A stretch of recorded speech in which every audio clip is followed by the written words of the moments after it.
কল্পনা করুন, আপনার ঘরে ৩ দিন ধরে চুলা জ্বলে না। আপনার সন্তান ক্ষুধায় কাঁদছে। আপনার স্ত্রী দুর্বল হয়ে দরজার পাশে বসে আছে। ঠিক সেই মুহূর্তে দরজায় কড়া নাড়ে এক অচেনা মানুষ, আর আপনি কথা দিয়ে ফেলেছেন তাকে খাওয়াবেন। আপনি কি করবেন? আজকের কাহিনী এমন এক সিদ্ধান্তের, যেখানে একদিকে ছিল সন্তানের কান্না, অন্যদিকে ছিল আল্লাহর সন্তুষ্টি। যদি এমন ঈমানী কাহিনী আপনার হৃদয় নাড়া দেয়, তাহলে এখনই চ্যানেলটি সাবস্ক্রাইব করুন, বেল আইকন চাপুন, যাতে প্রতিদিন এমন শিক্ষামূলক গল্প আপনার কাছে পৌঁছে যায়। এবার চলুন শুরু করি। মদিনার নীরব এক বিকেল। দাওয়াতি কাজ শেষে ফিরছেন আলী ইবনে আবি তালিব রাদিয়াল্লাহু আনহু। মুখে ক্লান্তি, চোখে দায়িত্বের দীপ্তি। হঠাৎ রাস্তার এক পাশে চোখ পড়ল। একজন মানুষ পড়ে আছে, শরীর জীর্ণ, কাপড় ছেঁড়া, ঠোঁট শুকনো। তিনি কাছে গিয়ে বললেন, আসসালামু আলাইকুম। কোনো উত্তর নেই। আবার বললেন একটু দৃঢ় কণ্ঠে, ভাই, সালামের জবাব দেওয়া তো মুসলমানের কর্তব্য। লোকটি ধীরে চোখ খুলে তাকাল। চোখে রাগ, কণ্ঠে তীব্রতা। সালাম দিয়ে কি হবে?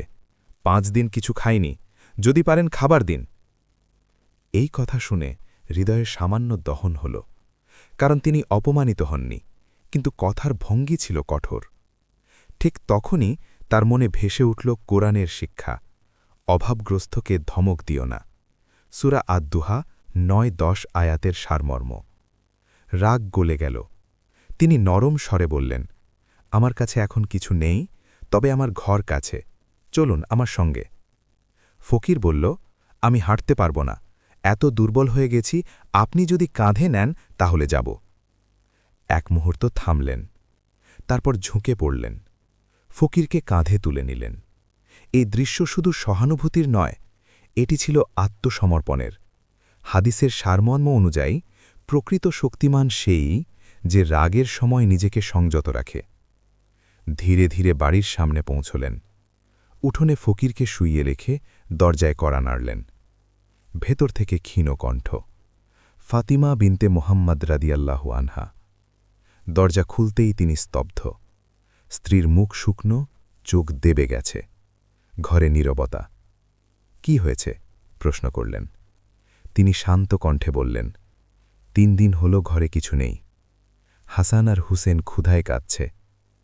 পাশের ঘর থেকে ছোট্ট হাসান ইবনে আলী রাদিয়াল্লাহু আনহু আর হুসেন ইবনে আলী রাদিয়াল্লাহু আনহু এগিয়ে এলো। চোখে ক্ষুধা, তবু বাবাকে দেখে আনন্দ। আলী রাদিয়াল্লাহু আনহু কিছুক্ষণ নিঃশব্দ দাঁড়িয়ে রইলেন, কারণ তিনি বাইরে একজনকে কথা দিয়ে এসেছেন। একদিকে সন্তানের ক্ষুধা, অন্যদিকে অতিথির অধিকার। তার মনে পড়ল, তোমাদের সম্পদ আর সন্তান তোমাদের জন্য পরীক্ষা। সূরা আল আনফাল 28 এর সারমর্ম। তিনি আর দেরি করলেন না। জায়নামাজ বিছালেন, 4 রাকাত সালাতুল হাজত আদায় করলেন, সিজদায় কাঁদলেন। হে আল্লাহ, আমি নিজের জন্য চাই না, সন্তানের জন্য চাই না, আমি চাই যেন আমার অতিথির সামনে আমি লজ্জিত না হই। এ দোয়া ছিল নিঃস্ব পিতার, কিন্তু পরিপূর্ণ বিশ্বাসের। কুরআনের প্রতিশ্রুতি, যে আল্লাহর ওপর ভরসা করে আল্লাহ তার জন্য যথেষ্ট। সূরা আত-তালাক 3। দোয়া শেষে চোখ তুলতেই দেখলেন ঘরের একপাশে একটি টোপলা, অপরিচিত। ভেতরে খাবার, মৃদু সুবাস ছড়িয়ে পড়ছে। শিশুরা ছুটে এলো। হাসান রাদিয়াল্লাহু আনহু জড়িয়ে ধরল। হুসেইন রাদিয়াল্লাহু আনহু বলল, আব্বা, আমরা খেতে পারি? তিনি গভীর শ্বাস নিলেন, বললেন, এই খাবার আমাদের জন্য নয়, বাইরে একজন অপেক্ষা করছে। শিশুর চোখে জল, মায়ের চোখে নীরব সম্মতি। তিনি খাবার নিয়ে বাইরে এলেন, কিন্তু বাইরে এসে যা দেখলেন তা কল্পনাতীত। ফকির দাঁড়িয়ে আছে, মুখে হাসি। সে বলল, ওয়ালাইকুম আসসালাম হে আলী। তিনি বিস্ময়ে বললেন, আপনি আপনি তো চলতেও পড়ছিলেন না। লোকটি বলল, আমি আপনার পরীক্ষা নিতে এসেছিলাম, আমি আল্লাহর পক্ষ থেকে প্রেরিত। তারপর ধীরে ধীরে অদৃশ্য হয়ে গেল। আলী রাদিয়াল্লাহু আনহু স্থির দাঁড়িয়ে রইলেন। চোখ ভিজে উঠল। তিনি বুঝলেন, আল্লাহ কখনও বান্দার ত্যাগ বিফল করেন না। আরেক দিন সলমান আল ফার্সি রাদিয়াল্লাহু আনহু এক ভিক্ষুককে নিয়ে এলেন। বার্তা, সাহায্য করতে হবে। ঘরে কিছু নেই। ফাতেমা রাদিয়াল্লাহু আনহা বললেন, আমার একটি প্রিয় চাদর আছে, সেটি বন্ধক রাখুন। নিজের প্রিয় জিনিস ত্যাগ, এটাই তো আয়াতের বাস্তব প্রয়োগ।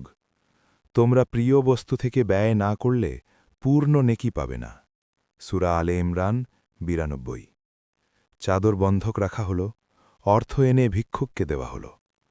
এই কাহিনী আমাদের শেখায়, তাওয়াক্কুল মানে অলস বসে থাকা নয়। তাওয়াক্কুল মানে নিজের সর্বোচ্চ চেষ্টা করে শেষ ভরসা আল্লাহর উপর রাখা। যেদিন আমরা সন্তানের কান্নার চেয়ে আল্লাহর সন্তুষ্টিকে বড় ভাবতে শিখব, সেদিন আমাদের ঘরেও নেমে আসবে রহমত। আর হয়তো আমাদের জীবনেও কোনো ফকিরের রূপে আসবে এক অদৃশ্য পরীক্ষা।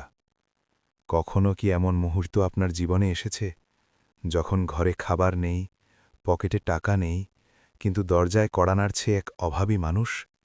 আপনি জানেন সাহায্য করা উচিত, কিন্তু আপনার নিজের সন্তানও ক্ষুধার্ত, আপনার স্ত্রীও ক্লান্ত, দুর্বল। ঠিক তখন আপনি কাকে বেছে নেবেন? আজকের কাহিনী এমন এক সিদ্ধান্তের, যেখানে ঈমান আর আবেগ মুখোমুখি দাঁড়িয়েছিল। একদিকে ছিল ৩ দিনের অনাহার, অন্যদিকে ছিল আল্লাহর উপর পূর্ণ ভরসা। যদি এমন হৃদয় নাড়া দেওয়া ঈমানি কাহিনী আপনার ভালো লাগে, এখনই চ্যানেলটি সাবস্ক্রাইব করুন, বেল আইকন চাপুন এবং ভিডিওটি লাইক দিয়ে রাখুন। কারণ সামনে যে গল্পটি আসছে, তা শুধু শোনার জন্য নয়, অনুভব করার জন্য। এবার শুরু করি। মদিনার এক নিঃশব্দ বিকেল। সূর্য পশ্চিম আকাশে ঢলে পড়েছে। রাস্তা প্রায় ফাঁকা। দাওয়াতি কাজ শেষ করে ফিরছেন আলী ইবনে আবি তালিব রাদিয়াল্লাহু আনহু। দিনভর মানুষের মাঝে ছিলেন, তাদের প্রশ্ন শুনেছেন, তাদের দ্বিধা দূর করেছেন, তাদের ঈমানের আগুন জ্বালিয়েছেন। এখন ফিরছেন নিজের ঘরে। হাঁটছেন ধীরে, কিন্তু চিন্তাগুলো গভীর। হঠাৎ চোখ পড়ল রাস্তার পাশে। একজন মানুষ পড়ে আছে। না, বসে নেই, শুয়ে আছে। কাপড় ছেঁড়া, শরীর শুকনো, মুখে ধুলোর আস্তরণ। দেখলেই বোঝা যায় অনাহার। তিনি থামলেন, ধীরে এগিয়ে গেলেন। আসসালামু আলাইকুম। তার কণ্ঠ শান্ত, কোমল। কোনো সাড়া নেই। তিনি আবার বললেন, ভাই, সালামের জবাব দেওয়া তো কর্তব্য। লোকটি ধীরে চোখ খুলল। চোখ দুটো লাল, কণ্ঠ ভাঙা। সালাম দিয়ে কি হবে? 5 দিন কিছু খাইনি, যদি পারেন খাবার দিন। কথাগুলো ছিল তীক্ষ্ণ, ভদ্রতার অভাব ছিল, কিন্তু ক্ষুধা কখনো ভাষা শেখে না। এক মুহূর্তের জন্য আলীর হৃদয়ে আলোড়ন উঠল। এভাবে বলার অধিকার কি তার আছে? ঠিক তখনই তার অন্তরে কোরআনের শিক্ষা ভেসে উঠল। অভাবীকে ধমক দিও না। তিনি নিজের ভেতরের আগুন নিভিয়ে দিলেন। আমার কাছে এখন কিছু নেই, কিন্তু আমার ঘর কাছে, চলুন। লোকটি হেসে উঠল না, বরং বলল, আমি হাঁটতে পারব না, যদি নিয়ে যান যাব। এই কথায় যেন পরীক্ষা আরও কঠিন হল। কাঁধে নিতে হবে এমন একজনকে যে একটু আগে রূঢ় ভাষায় কথা বলেছে? তিনি এক মুহূর্তও দেরি করলেন না, ঝুঁকলেন, লোকটিকে কাঁধে তুললেন। রাস্তার ধুলো উঠছে, কিন্তু তার হৃদয়ে অদ্ভুত প্রশান্তি। হাদিসের শিক্ষা মনে পড়ে, প্রকৃত শক্তিমান সেই যে রাগের সময় নিজেকে নিয়ন্ত্রণ করে। ধীরে ধীরে বাড়ির সামনে পৌঁছলেন। উঠোনে লোকটিকে শুইয়ে রেখে দরজায় কড়া নাড়লেন। আসসালামু আলাইকুম ইয়া আহলাল বাইত। ভেতর থেকে দুর্বল কণ্ঠ, ফাতিমা বিনতে মোহাম্মদ রাদিয়াল্লাহু আনহা। দরজা খুলতেই তিনি থমকে গেলেন। স্ত্রীর মুখ ফ্যাকাশে, চোখ গভীর হয়ে গেছে, ঠোঁট শুকনো। কি হয়েছে? তিনি জিজ্ঞেস করলেন। ফাতিমা রাদিয়াল্লাহু আনহা শান্ত কণ্ঠে বললেন, 3 দিন হল ঘরে কিছু নেই, চুলা জ্বলেনি। পাশের ঘর থেকে ছোট্ট পায়ের শব্দ। হাসান ইবনে আলী রাদিয়াল্লাহু আনহু আর হুসাইন ইবনে আলী রাদিয়াল্লাহু আনহু ধীরে এগিয়ে এলো। চোখে ক্ষুধা, কিন্তু বাবাকে দেখে হাসি। এই দৃশ্য একজন পিতার হৃদয় ভেঙে দেওয়ার জন্য যথেষ্ট। তিনি চুপ করে দাঁড়িয়ে রইলেন, কারণ উঠোনে একজন মানুষ অপেক্ষা করছে, যাকে তিনি কথা দিয়েছেন। তার মনে আয়াত ভেসে উঠল, তোমাদের সম্পদ ও সন্তান তোমাদের জন্য পরীক্ষা। আজ সেই আয়াত বাস্তব। একদিকে নিজের রক্তমাংসের সন্তান, অন্যদিকে দরজার বাইরে এক অচেনা ক্ষুধার্ত। তিনি ধীরে বললেন, আমি একজন মানুষকে নিয়ে এসেছি, তাকে কথা দিয়েছি খাবার দেব। ফাতিমা রাদিয়াল্লাহু আনহা কিছু বললেন না, শুধু তাকিয়ে রইলেন। তার চোখে ছিল কষ্ট, কিন্তু অভিযোগ ছিল না। এই নীরবতা ছিল ঈমানের। তিনি আর দেরি করলেন না, জায়নামাজ বিছালেন, দাঁড়ালেন নামাজে। 4 রাকাত সালাতুল হাজাত। প্রতিটি সিজদা দীর্ঘ, প্রতিটি দোয়া গভীর। হে আল্লাহ, আমি নিজের জন্য চাই না, আমি সন্তানের জন্যও চাই না। আমি চাই যেন আমার অতিথির সামনে আমি লজ্জিত না হই। এই দোয়া ছিল আত্মসমর্পণের। চোখ ভেজা অবস্থায় সালাম ফিরালেন, তারপর মাথা তুলেই থমকে গেলেন। ঘরের কোণে একটি টোপলা। তিনি এগিয়ে গেলেন, ঢাকনা সরালেন। ভেতরে খাবার, সাধারণ খাবার নয়, ঘ্রাণে ভরছে ঘর। শিশুরা দৌড়ে এলো, আব্বা, আমরা খেতে পারি? তিনি গভীর নিঃশ্বাস নিলেন। এই খাবার আমাদের জন্য নয়, বাইরে একজন অপেক্ষা করছে। হাসানের চোখে জল। হুসাইন বাবার পা জড়িয়ে ধরল, আমরা 3 দিন কিছু খাইনি। এক মুহূর্তের জন্য সময় থেমে গেল। তিনি জানেন এখন সিদ্ধান্ত নিতে হবে। তিনি খাবারের টোপলা হাতে নিলেন, বাইরে এলেন। কিন্তু বাইরে এসে যা দেখলেন তা কল্পনারও বাইরে। লোকটি দাঁড়িয়ে আছে, দুর্বলতা নেই, চোখে দীপ্তি। সে বলল, ওয়ালাইকুম আসসালাম হে আলী। তিনি স্তম্ভিত। আপনি? লোকটি বলল, আমি আপনার পরীক্ষা নিতে এসেছিলাম। কথা শেষ হতেই দৃশ্য বদলে গেল। তিনি স্থির দাঁড়িয়ে রইলেন, চোখে অশ্রু, মনে একটাই উপলব্ধি। আল্লাহ কখনো বান্দার ত্যাগ বিফল করেন না। উঠোনে দাঁড়িয়ে আছেন তিনি, হাতে খাবারের টোপলা। চোখের সামনে যে মানুষটিকে একটু আগেও কাঁধে করে নিয়ে এসেছিলেন, সেই মানুষটি এখন সোজা হয়ে দাঁড়িয়ে আছে, মুখে প্রশান্ত হাসি, চোখে অদ্ভুত এক আলো। এক মুহূর্তের জন্য যেন সময় থেমে গেল। ওয়ালাইকুম আসসালাম হে আলী। কণ্ঠে আর আগের রূঢ়তা নেই, এবার কণ্ঠে দৃঢ়তা, সম্মান, গভীরতা। আলী ইবনে আবি তালিব রাদিয়াল্লাহু আনহু ধীরে বললেন, আপনি কে? একটু আগেও তো আপনি চলতে পারছিলেন না। লোকটি বলল, আমি আপনার পরীক্ষা নিতে এসেছিলাম। আল্লাহ আপনার অন্তর দেখতে চেয়েছেন। আপনি সন্তানকে আগে রাখেন না তার সন্তুষ্টিকে? এই কথাগুলো যেন হৃদয়ে গেঁথে গেল। আলী বুঝলেন, পরীক্ষা শুধু রাস্তায় ছিল না, পরীক্ষা ছিল ঘরের ভেতরেও। পরীক্ষা ছিল সন্তানের কান্নায়, পরীক্ষা ছিল স্ত্রীর নীরবতায়। লোকটি বলল, আপনি শক্তিমান, যুদ্ধক্ষেত্রে সিংহের মতো, কিন্তু আজ প্রমাণ করলেন আপনি নাফসের উপরও বিজয়ী। তারপর ধীরে ধীরে সে অদৃশ্য হয়ে গেল। উঠোনে একা দাঁড়িয়ে রইলেন তিনি। রাতের বাতাস বইছে, হাতে এখনও খাবারের টোকেলা। তিনি ভেতরে ফিরে এলেন। ঘরে ঢুকতেই দেখলেন ফাতেমা বিনতে মোহাম্মদ রাদিয়াল্লাহু আনহা চুপচাপ বসে আছেন, চোখে ক্লান্তি, তবু মুখে প্রশান্তি। শিশুরা নীরব হয়ে গেছে, হয়তো তারা বুঝতে পারছে আজ কিছু আলাদা ঘটেছে। তিনি ধীরে বললেন, ফাতেমা, পরীক্ষা শেষ হয়েছে। ফাতেমা তাকালেন, তার চোখে প্রশ্ন নেই, কারণ তিনি জানতেন যে ঘরে আল্লাহর ওপর ভরসা থাকে সে ঘর কখনো শূন্য থাকে না। খাবার সবার সামনে রাখা হল। তিনি বললেন, এটি এখন আমাদের জন্য। শিশুরা খেতে শুরু করল। প্রথম লোকমাটি মুখে দিতেই যেন প্রাণ ফিরে এলো। 3 দিনের ক্ষুধা একসঙ্গে যেন প্রশান্তিতে বদলে গেল। কিন্তু আলী নিজে প্রথমে খেলেন না। তিনি তাকিয়ে রইলেন সন্তানদের দিকে। তার চোখে জল, কিন্তু সেই জল দুঃখের নয়, শুকরিয়ার। কোরআনের প্রতিশ্রুতি সত্য, যে আল্লাহর ওপর ভরসা করে আল্লাহ তার জন্য যথেষ্ট। সেই রাত ছিল নীরব, কিন্তু সেই নীরবতার ভেতর লুকিয়েছিল এক বিশাল শিক্ষা। কয়েকদিন পর আরেকটি ঘটনা।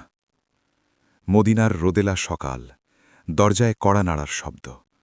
বাইরে দাঁড়িয়ে আছেন সলমান আল ফারসি রাদিয়াল্লাহু আনহু। তার পাশে এক পচেনা মানুষ, দেখতে অদ্ভুত, চেহারায় বিকৃতি, চোখে অস্থিরতা। সলমান রাদিয়াল্লাহু আনহু বললেন, আমি একজন অভাবীকে নিয়ে এসেছি, তাকে সাহায্য করতে হবে। ভেতর থেকে কণ্ঠ এলো, আমাদের ঘরে তো কিছু নেই। সত্যিই ছিল না। ঘর আবারও প্রায় শূন্য। ফাতেমা বিনতে মুহাম্মদ রাদিয়াল্লাহু আনহা কিছুক্ষণ নীরব রইলেন, তারপর ধীরে বললেন, আমার একটি চাদর আছে, আমার প্রিয়, সেটি নিয়ে যান, বন্ধক রাখুন, যা পাবেন এই মানুষটিকে দিন। এটি ছিল শুধু কাপড় নয়, এটি ছিল ব্যক্তিগত সম্পদ, স্মৃতি, আবেগ। কিন্তু ঈমান যখন অগ্রাধিকার পায়, প্রিয় জিনিসও ত্যাগ করা সহজ হয়ে যায়। সলমান রদিয়াল্লাহু চাদরটি নিয়ে রওনা দিলেন এক ইহুদির বাড়ির বেকে। দরজায় কড়া নাড়লেন। ইহুদি দরজা খুলল। এই চাদরটি বন্ধক নিন। ইহুদি চাদর হাতে নিয়ে থমকে গেল, চোখ বড় হয়ে গেল। এটি কার? সলমান রদিয়াল্লাহু বললেন, রাসূলের কন্যা ফাতেমার। ইহুদি চাদর নিয়ে ভেতরে গেল। দীর্ঘ সময় কেটে গেল। সলমান রদিয়াল্লাহু অপেক্ষা করছেন। কেন এত দেরি? অবশেষে ইহুদি ফিরে এলো। তার চুল ভেজা, মুখে অদ্ভুত পরিবর্তন। এই নিন অর্থ, আর আমাকে আপনার নবীর কাছে চলুন। সলমান রদিয়াল্লাহু বিস্মিত। কেন?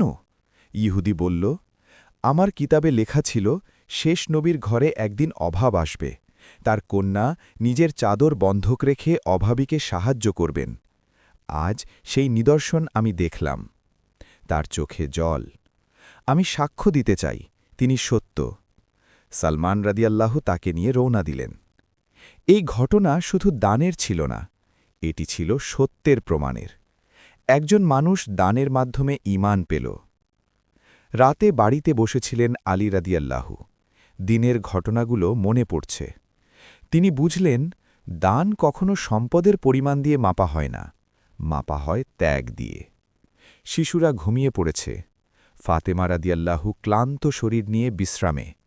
তিনি আকাশের দিকে তাকালেন। তার মনে গভীর কৃতজ্ঞতা। এই ঘর ধনী ছিল না, কিন্তু এই ঘর সমৃদ্ধ ছিল ঈমানে। আজও যদি আমরা ভাবি, আমাদের ঘরে যা আছে তা কি শুধু আমাদের, নাকি সেখানে কারো হক রয়েছে? আল্লাহ কখনো কাউকে তার সামর্থ্যের বাইরে দায়িত্ব দেন না, কিন্তু কখনো কখনো সেই দায়িত্ব আমাদের হৃদয়ের গভীরতা প্রকাশ করে দেয়। সেদিন রাস্তায় পড়ে থাকা ফকির ছিল একটি আয়না, যেখানে প্রতিফলিত হয়েছিল একজন মুমিনের আসল রূপ। সেদিন ঘরের অনাহার ছিল একটি সেতু, যার ওপারে ছিল আল্লাহর রহমত। আর সেদিনের চাদর ছিল একটি দলিল, যা প্রমাণ করেছিল প্রিয় জিনিস ত্যাগ করলে ঈমান পূর্ণতা পায়। রাত গভীর হল, মদিনার আকাশে তারারা জ্বলছে। হালকা বাতাস উঠোনের ধুলো সরিয়ে নিয়ে যাচ্ছে দূরে। ঘরের ভেতরে নীরবতা। শিশুরা ঘুমিয়ে পড়েছে। হাসান রাদিয়াল্লাহু মায়ের পাশে কুঁকড়ে আছে। হুসেন রাদিয়াল্লাহু বাবার দিকে মুখ করে ঘুমিয়েছে। আলী রাদিয়াল্লাহু বাইরে উঠোনে বসে আছেন, মাথা নিচু, চিন্তা গভীর। আজকের ঘটনাগুলো শুধু একটি অলৌকিক ঘটনার গল্প নয়, এটি ছিল এক আত্মার ভেতরের লড়াই। তিনি ভাবছেন, যদি খাবার না আসত, যদি সিজদার পরও ঘর খালি থাকত, তাহলে কি তিনি একই সিদ্ধান্ত নিতেন? তার অন্তর থেকে উত্তর এল, হ্যাঁ, কারণ তিনি জানতেন ফলাফল আল্লাহর হাতে, কিন্তু সিদ্ধান্ত তার নিজের। এই পার্থক্যটাই তো তাওয়াক্কুল। তাওয়াক্কুল মানে অলস বসে থাকা নয়, তাওয়াক্কুল মানে নিজের দায়িত্ব পালন করে ফলাফল আল্লাহর উপর ছেড়ে দেওয়া। ভেতর থেকে নরম কণ্ঠ এল, আপনি বাইরে কেন? ফাতিমা বিনত মুহাম্মদ রাদিয়াল্লাহু আনহা দরজার পাশে দাঁড়িয়ে। তিনি তাকালেন, মুখে ক্লান্তি, তবু চোখে আলো। আজ তোমার কষ্ট হয়েছে, আলী রাদিয়াল্লাহু আনহু ধীরে বললেন। ফাতিমা রাদিয়াল্লাহু আনহা মৃদু হাসলেন। কষ্ট? না, আজ আমরা শিখেছি আল্লাহ আমাদের ভুলে যান না। তার কণ্ঠে কোনো অভিযোগ নেই, কোনো আক্ষেপ নেই। তিনি বললেন, তুমি জানো, যখন তুমি বললে খাবার অতিথির জন্য, তখন আমার হৃদয় কেঁপে উঠেছিল। কিন্তু একই সঙ্গে মনে হয়েছিল এটাই সঠিক। এই বাক্যটি ছিল ঈমানের ঘোষণা। আলী রাদিয়াল্লাহু আনহু বললেন, সন্তানের কান্না কঠিন ছিল। ফাতিমা রাদিয়াল্লাহু আনহা উত্তর দিলেন, কিন্তু আল্লাহর সন্তুষ্টি আরও মূল্যবান।